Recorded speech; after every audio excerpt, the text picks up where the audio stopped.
கோயம்புத்தூர் விழாவையொட்டி விழாவீதி நிகழ்ச்சி அமைச்சர் செந்தில் பாலாஜி உட்பட ஆயிரக்கணக்கானோர் பங்கேற்றனர். கோவையின் கலாச்சாரத்தை கொண்டாடும் வகையில் கோயம்புத்தூர் விழா நவம்பர் 23ஆம் தேதி முதல் டிசம்பர் 1ஆம் தேதி வரை நடைபெறுகிறது. இந்நிலையில் இந்த விழாவையொட்டி தினம்தோறும் மாநகரத்தில் பல்வேறு நிகழ்ச்சிகள் நடைபெற்று வருகிறது. இதன் தொடர்ச்சியாக கோவை காந்திபுரம் பகுதியில் கிருஷ்ணா கல்வி நிறுவனங்கள் சார்பில் கோயம்புத்தூர் விழாவையொட்டியும் கோவை மாவட்டத்தின் 220வது தினத்தை கொண்டாடும் விதமாகவும் விழாவீதி எனும் கலை நிகழ்ச்சி நடைபெற்றது. இந்நிகழ்ச்சியை மின்சாரத்துறை அமைச்சர் செந்தில் பாலாஜி துவக்கி வைத்தார். இதில் காந்திபுரம் கிராஸ்கட் சாலை துவக்கத்திலிருந்து முடியும் வரை பாரம்பரிய கலைகள் நடைபெற்றது. இதில் தமிழ்நாட்டின் பாரம்பரிய நடன கலைகள், தற்காப்பு கலைகள் உட்பட பஞ்சாப், குஜராத்திய மக்களும் பங்கேற்று அவர்களது பாரம்பரிய கலையை வெளிப்படுத்தினர். இந்நிகழ்ச்சியை ஆயிரக்கணக்கான மக்கள் கூடி நின்று கண்டுகளித்தனர். முன்னதாக இந்நிகழ்வில் தலைமை உரையாற்றிய அமைச்சர் 17 ஆண்டுகளாக ஒரு விழா சிறப்பாக நடைபெறுகிறது என்றார்.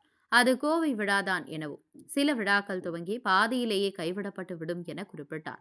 வந்தாரை வாழ வைக்கும் தமிழ்நாடு என கூறிய அவர், கோவை மாவட்டம் தொழில்துறையில் வந்தவர்களை வாழ வைத்து உள்ளது, தோல் தேடி வந்தவர்களையும் வாழ வைத்து உள்ளதாக கூறினார். அண்மையில் கோவைக்கு வந்த முதலமைச்சர் 200 கோடி ரூபாயை சாலை சீரமைப்பிற்காக வழங்கியுள்ளதாகவும் விரைவில் கோவைக்கு கூடுதல் பெருமையை சேர்க்கும் வகையில் 7 மாடி கட்டிடமாக பெரியார் நூலகமாக அமைய உள்ளதாக தெரிவித்தார். மேலும் கோவைக்கு ஏராளமான திட்டங்களை முதல்வர் அடைத்துள்ளதாகவும் தெரிவித்தார். கோவை மாவட்டத்தில் ஆக்கி மைதானத்திற்காக துணை முதல்வர் நிதி ஒதுக்கியுள்ளார் எனவும் கூடிய விரைவில் கோவையில் உலகத்தரம் வாய்ந்த கிரிக்கெட் ஸ்டேடியம் வரவுள்ளதாக தெரிவித்தார். மேலும் கோவையின் வளர்ச்சி என்பது தமிழகத்தின் வளர்ச்சியாக இருப்பதாகவும் மருத்துவத்தின் தலைநகராக கோவை திகழ்ந்து கொண்டிருப்பதாகவும் கூறிய அமைச்சர், இன்னும் என்னென்ன தேவைகள் இருக்கிறதோ அதை அனைத்தையும் இந்த அரசு செய்யும் என தெரிவித்தார். இந்நிகழ்ச்சியில் கோவை மாவட்ட ஆட்சியர், மாநகராட்சி ஆணையாளர், மாநகர காவல் ஆணையாளர், மேயர், துணை மேயர் உட்பட ஏராளமானோர் கலந்து கொண்டனர். கோவை செய்திகளுக்காக சீனிவாசன்.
இந்த விழா நடைபெறுவதற்கு உறுதியாக இருக்கின்ற அனைத்து பங்களிப்பாளர்களுக்கும் முதல் வணக்கத்தை அன்போடு தெரிவித்துக் கொள்கிறேன்.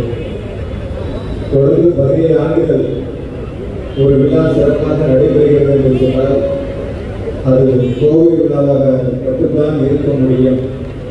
ஒரு நிகழ்ச்சியை முன்னெடுக்கின்ற பொழுது சில ஆண்டுகள் நடத்திவிட்டு அது இடையிலே தடங்கள் ஏற்படும், அது தொடர்ச்சியாக நடைபெறாது. பிறகு சிலர் முயற்சிப்பார்கள், ஆனால் கைவிடப்படும். அப்படி இல்லாமல் கோவை விழா கோவைக்கான ஒரு அடையாளமாக இது தொடரப்பட்டு 17வது ஆண்டாக மிக சிறப்பாக நடத்தி கொண்டிருக்கிறார்கள். இந்த விழாத்துறையை சார்ந்திருக்கின்ற அனைவருக்கும் எனது சார்பாகவும் மாவட்ட நிர்வாகத்தின் சார்பாகவும் வாழ்த்துக்களையும் பாராட்டுகளையும் இந்த நேரத்தில் அன்போடு தெரிவித்துக் கொள்கிறேன். வந்தாரை வாழ வைக்கும் நாடு தமிழ்நாடு என்று சொல்வார்.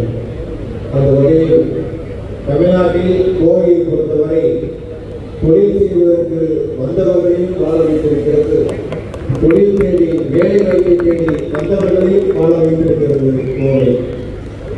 எந்தவித கருத்து வேறுபாடுகள் இல்லாமல் சாதி மதங்களை கடந்து, சமுதாயங்களை கடந்து அனைவரும் ஒன்றுபட்டு தொழில் முனைவோர்களாக இருந்தாலும் சரி, வேலை செய்பவர்களாக இருந்தாலும் சரி, அனைவருக்குமான ஒரு இடமாக கோவை திகழ்ந்து கொண்டிருக்கின்றன. இந்த சிறப்பு வாய்ந்த மண்ணிலே, குறிப்பாக கோவையிலே இந்த 17வது விழாவிலே வந்திருப்பதிலே மிகுந்த மகிழ்ச்சி அடைகின்றேன். கோவையினுடைய வளர்ச்சியில் தமிழ்நாட்டினுடைய முதலமைச்சர் மாண்புமிகு தளபதி அவருடைய பங்கு அவருடைய திட்டங்கள் என்பது அளப்பரிய திட்டங்களாக தொடர்ந்து வழங்கிக் கொண்டிருக்கின்றார்கள். சமீபத்தில் கோவைக்கு வருகிறது மாண்புமிகு முதலமைச்சர் அவர்கள் கோவை மாநகராட்சியினுடைய சாலைகளை புதுப்பிக்க வேண்டும் என்பதற்காக 200 கோடி ரூபாய் சிறப்பு நிதிகளை கொடுத்து அந்த பணிகளை விரைவாக செய்ய வேண்டும் என்று உத்தரவுகளை வழங்கியிருக்கிறார்கள். இங்கு பல்வேறு கல்வி நிறுவனங்கள் இருக்கின்றன. இந்த கல்வி நிறுவனங்களில் பயிலக்கூடிய மாணவ மாணவியர்களுக்கு வேலை வாய்ப்பை உருவாக்கிட வேண்டும் என்பதற்காக கைதிப்பார் வளாகத்திலே புதிதாக அங்கே கட்டிடங்கள் கட்டுவதற்கான அறிவிப்புகளையும் வழங்கி அந்த பணிகளை விரைவாக தொடங்க இருக்கின்றார்கள். கோவையினுடைய மற்றும் ஒரு அடையாளமாக மிக பிரம்மாண்டமாக 7 மாடி கட்டிடமாக அமைய இருக்கின்றன பெரியார் நூலகம். அந்த நூலகத்திற்கு முதலமைச்சர் அவர்கள் அடிக்கல் நாட்டி அந்த பணியை தொடங்கி வைத்திருக்கிறார்கள். பொதுவாக போட்டித் தேர்வுக்கு தயாராகக்கூடியவர்களுக்கு ஒரு வாய்ப்பாகவும் அவர்கள் வாழ்க்கையில் வெற்றி பெறுவதற்குமாக அந்த நூலகம் மிக பிரம்மாண்டமாக கோவையுடைய அடையாளமாக அந்த நூலகத்தை முதலமைச்சர் அவர்கள் வடிவம்